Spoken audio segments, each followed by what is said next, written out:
at 74. Sila ay nakatakas mula sa kanilang selda sa maximum security prison sa Fort Bonifacio noong ika-30 ng Setyembre taong 1977. Habang nasa pagkatapon sa Estados Unidos, si Osmeña ay nagsilbi bilang director para sa Movement for a Free Philippines. Siya rin ang founding director ng Justice for Aquino Justice for All JAJA movement. Pagkatapos ng pag-alis ni Marcos, bumalik si Osmeña sa Pilipinas at nagkaroon ng mga posisyon sa negosyo at mga korporasyon ng gobyerno noong dekada 1990. Nagsilbi siya bilang Secretary General ng Progressive Party Cluster NUCDU-MDP mula 1991 hanggang 1992. Noong 1992, tumakbo si Osmeña bilang kongresista sa ika-6 na distrito ng Cebu ngunit natalo.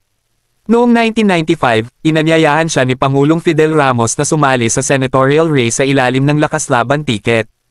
Nanalo siya sa halalan at nagsilbi bilang senador mula 1995 hanggang 2001.